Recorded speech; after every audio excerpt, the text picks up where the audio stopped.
Hi everybody, it's Andrea Mercier, aka Anlom, and welcome to my studio.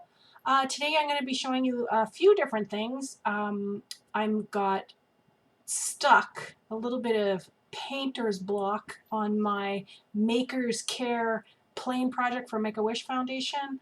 I did some videoing the other day and it was going really great, and then all ideas ceased to exist. And then I started working on another piece, and then I said, you know what, I'm going to go and do my 3D paint video, and I can A, get that commission done, and B, get it out of the way and do something quick that I can put out there onto YouTube. So the first thing I want to talk about is that I am going to be doing 3D paint today. I'm going to show you a couple of other little things, including this. So right now I have all my stencils, and I have these little J clips. I don't know if you can see those because they're clear. No, not really, but right there's a little plastic J clip, and it has an adhesive on the back, and I've put one on all my stencils, and they hang off a little shelf beside me that you might have seen in my cleanup videos. So those are awesome, and I had my friend Tam gave me two. Tam and CB and Rain got me some needlepoint plastic canvas when we were in Maryland, and I've been having some difficulty storing them. But when I put the J clips on them, there wasn't enough material for them to permanently stick. So today I got a brilliant idea. I stuck them, and then on the opposite side I filled it with glossy accents, and it filled the hole and adhered to the J clip, and now they are stuck. So now these two plastic canvases that I used to make little gold grids with this one, and this one I'm going to use to do sponging through, are now going to hang up with my stencils, so they're going to be out of the way. So cool idea number one. Then the next thing I wanted to do was talk to you about the 3D paints that I made. So these are the two that I made when I was in college. I made a black and a white, and the reason why I made them was my final project of the year. This is actually my final project from college. I did a binary interpretation of Edgar Allan Poe. So this was watercolor paper, and I did just a random colors in the background. And what I did is I took 3 of his poems and I translated the letters into binary. So this is the first letter, that's the second letter. There's 8 either 0 and 1s in computer language, binary language. So the 1s were black and the 0s were white. So this here actually says, once upon a midnight dreary, while I pondered weak and weary over many a quaint and curious volume of forgotten lore, while I nodded, nearly napping, suddenly there came a tapping. And that has been translated into these binary codes. And I didn't know how I was going to get all the little dots.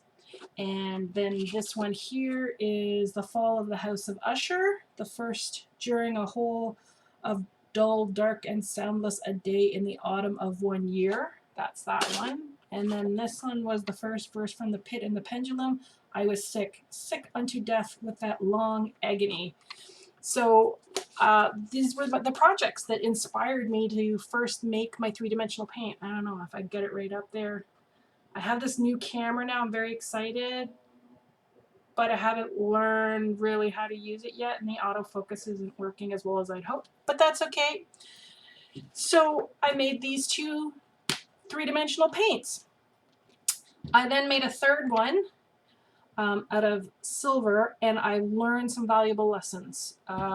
So I'm going to show you how I did it, but I also had some samples here. So this morning I put out some of the white, the black, and the silver. The first thing I want you to notice is that the black and the white are very, very shiny. Actually, these have already cured, so you can actually pull these ones up. They're just on my craft mat. I wanted just to do that so I could show it to you. It's easier than trying to show it on a piece of white paper. Or you could actually do it like this, create these little beads, and then you could just adhere them. So you could make your own candy dots if you wanted to with this three-dimensional paint.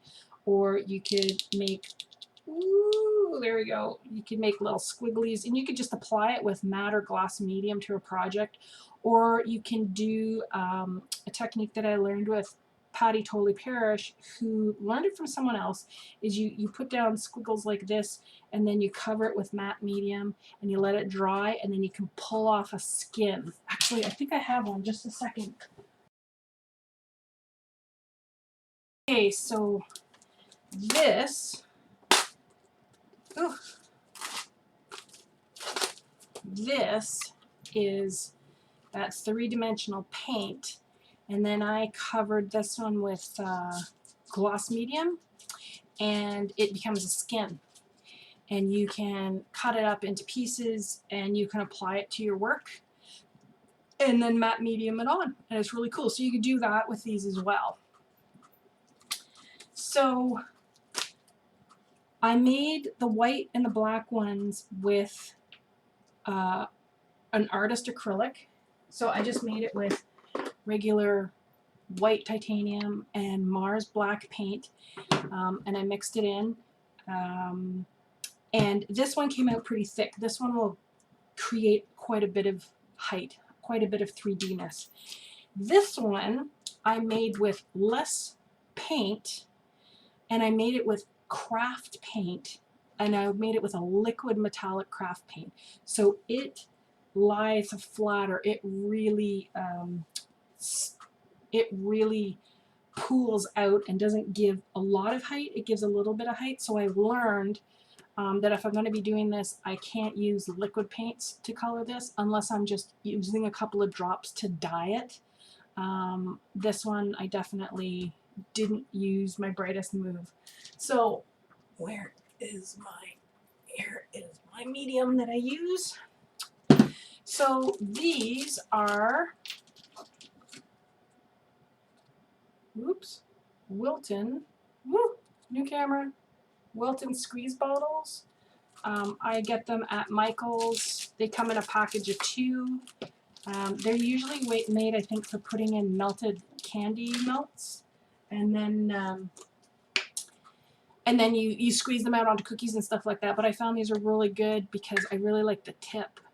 Tip is just a little opening, so I can get some good control. That was the thing with the silver one. I found because it spread too much, I didn't have as much control as I really wanted. So I'm going to make yellow today. So what you do is I'm going to mix a little bit of bright yellow and a little bit of lemon yellow so that I can make my yellow 3-dimensional paint. So I'm going to put in a dollop. I don't know how much a dollop is. There you go, like a teaspoon, I guess, maybe a little bit more than a teaspoon of one yellow, and I'm gonna put in about the same amount of the second one. Boop.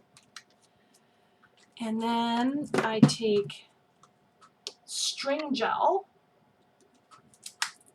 and I put that in. So this has the honey-like consistency. Let's see if I can just get it going there. There we go. So it just pours out like honey. And another thing that I learned about the first batch that I made is that I made too much. I really did make too much. So I'm just gonna, I'll show you as soon as it's done pouring there. Boop. So I put in between a quarter, not quite a third, probably a little bit more than a quarter, if not a quarter. And then you just shake it up. It might take a while until that actually merges in. Once the color has melded with the medium, it tends to stay melded. Like I still shake these when I first use them, but once the color is mixed, the color is mixed.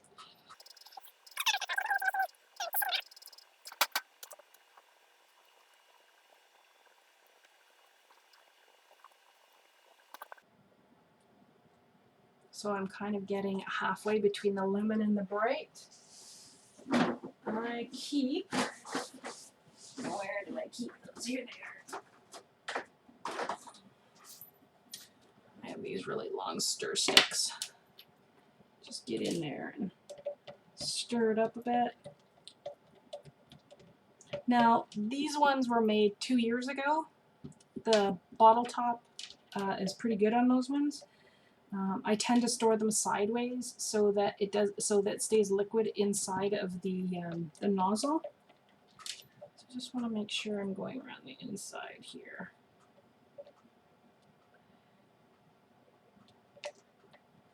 There we go. So that's the color of the 3D paint I'm going to get. Now again, this isn't true 3D paint. It's, you know, a cheaper homemade version. I'm not going to get quite the same amount of loft or height as you would with a commercial brand.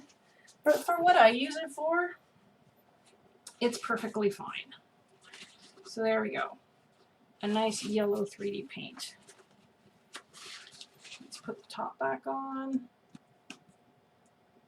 Let me just turn it so it goes down into the nozzle. Get my medium out of the way. Actually, I think I'm going to make a green at the same time while I'm doing this. I do need a green. A green, a green, a green. Oh, I think I'm going to use that green. I think I'm also going to want to do a green. So, paint booger. Oh, can't really see that. There we go. A goodly amount of green paint. And the one thing about string gel is it takes its time.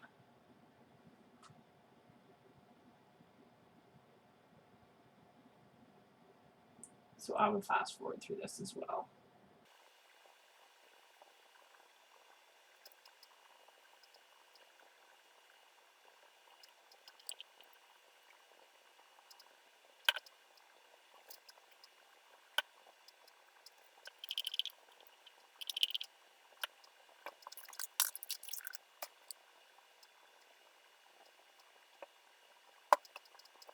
This can be a little bit messy, so that's why when I have it out, I tend to do them all at once.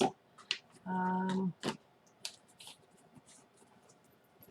actually have a fourth bottle. Should I just make a blue and get it over with? Or red? Oh, let's do a nice red. Carmine red.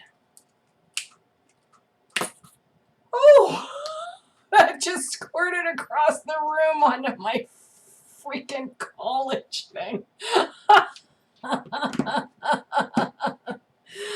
Oh, well, it has added texture now. The piece that was done 2 years ago just got more added to it. That's hilarious. All right, let's try that.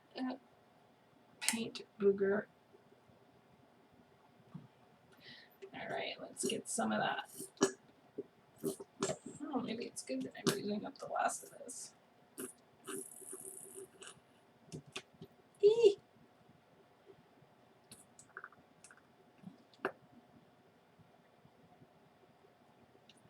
There we go. Carmine red. And I do want to take the gel that spilt over the edge here, because if I put the lid on, that will seal forever if it's wet. It's just asking for trouble. Another paper towel. And I just realized that I have not changed into my grubby clothes. I'm wearing a good outfit. I just came in, sat down, and started painting. Oh, as soon as I finish doing this, I'm gonna pause and go upstairs and put on some clothes that can afford to be destroyed. There we go. All right. So I'm going to pause the video and go and change and then come back, and we're going to shake these up and I'll show you how they work, and we'll work on those daisies. Back soon.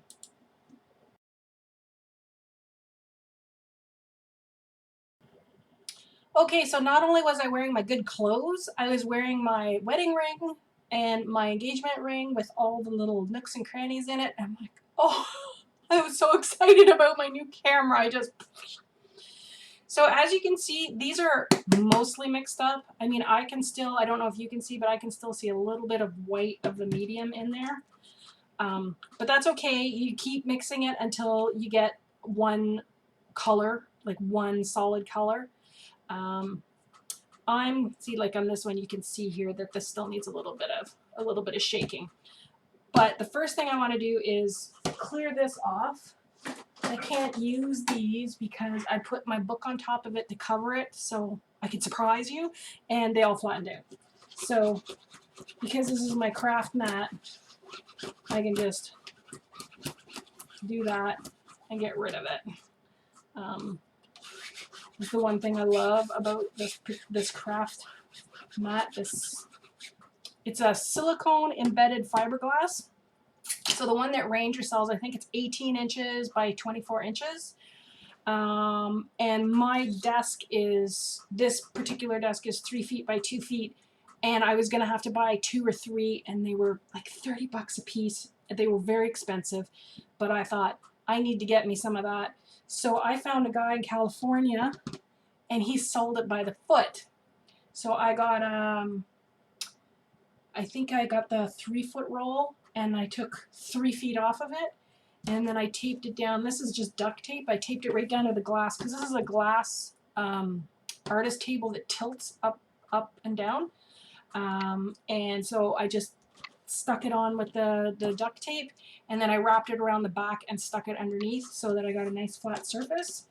And it is wonderful. So the silicone mats, it's the same silicone fiberglass that they use in the silpats that you use for baking, because your oven usually only goes to 475 degrees. So these are good for 550 degrees, I believe. So you can put your hot glue gun on it. I mean, it will melt if you put something really hot on it that is higher than 550 degrees, but that would be something coming off of a barbecue or potentially something that's been heated up with a blowtorch, so I do not recommend that. Or if you do something like lamp work, it could melt this. The only problem I have with this one is I got a pin in it, and once you get a pinhole in it, there's nothing you can do. Stuff will leak through there, but I'm not worried about it. This will last me for years. And I just take one of these plastic palette knives you get with the can of spackle, and I just scrape it this way. Don't gouge or cut on your protective mat, your craft mat or your silicone mat or whatever it is, because once you cut it, you lose the integrity of the non-stickiness, because stuff will go in between. If you watch Joggles on YouTube, she has hers, and she's mentioned a couple times that the reason why there's stains is because it's been she was using either an ice pick or an awl or something on a project it went through, and then as materials have gone through the hole and are stuck underneath, you can't get it up, you can't clean it up. Okay, so what I wanted to do was just grab a piece of scrap paper. This was a brayer off sheet. And I'll just show you. So here's what the black, woo! You have to make sure that it's actually nozzled down. And see, you get a nice, and that will dry just like that. It might pool a little bit, but not much, not like the silver one. The white one you're not going to see, so there's no point. The silver one, it is a lot more liquidy, as you can see, and it will actually flatten out quite a bit. And that's again because I used the, actually, do I have that paint here? I think I do. Yeah, I use this. I use this Shimmering Silver Dazzling Metallics by Deco Art, and it's a really liquidy paint to begin with. And at the time, I wasn't thinking about that. And the top was broken on this. This is permanently sealed. So I thought, oh, I'll put it in and make it thicker and it'll be wonderful. And it is wonderful. It just doesn't do exactly what I want. It doesn't do the, I'm just trying to fix my focus here. I don't like autofocus. It really bothers me with the white. So because this was liquidy, this turned out liquidy. So here's the yellow.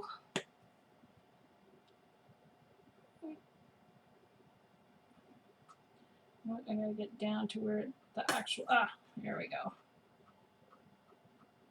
So there's the yellow. And again, that will dry. I'll lift that in a second, actually. Let's see if I can zoom in. Okay, I like this about my new camera. I do like that. Can I get that up there? Woo, there we go. Cool. And then the red. And again, the medium is in the, there we go. So there's the red. And the green. Oop. When I'm using these, there we go, green. When I actually use these, like when I was doing my college project, I actually was storing these upside down so that the paint was always in the nozzle so that I wouldn't get little psh, because the last thing I needed all over my project was little pieces of black and white. But there you go. So again, you get a little bit of thickness to it, not a huge amount, but this was the easiest way for me to create the effect that I wanted for that college project. I had had other ideas, trust me. Maybe one day we'll experiment with what my original idea was and see if it would have worked. It was insane. So that's how to make homemade 3D paints. You don't have to use it in a bottle like this. You can use a smaller bottle. You can actually use it, you can paint it on, you can do whatever you wanted with it. It's going to give you some texture. It will give you gloss because the string gel is a glossy medium, and you can mix it with any ones you want. So give them really good shakes. Store them upside down if you can. If you can't, at least store them flat and give them a little bit of a shake before you go, and you should be good to go. I hope this has been fun and informative, and I'll work on the daisies, and before I pack up the daisies, because before I put the yellow on it, I'm actually going to have to go and put another layer of white on here, and then I will come back and do the little yellow dots and a little bit of green. And before I pack it off, I will come and let you see what it looks like. If you like this video, give it a thumbs up or subscribe right here. And if you're a paper crafter and you're interested in getting some happy mail from me with samples from some paper samples that I received, send an email to happymailrequests@anloam.ca, and I will get a 50-gram or a 2-ounce envelope out to anywhere in the world with paper samples in it so that you can get some happy mail if you subscribe to my channel. Thanks, and have a great day.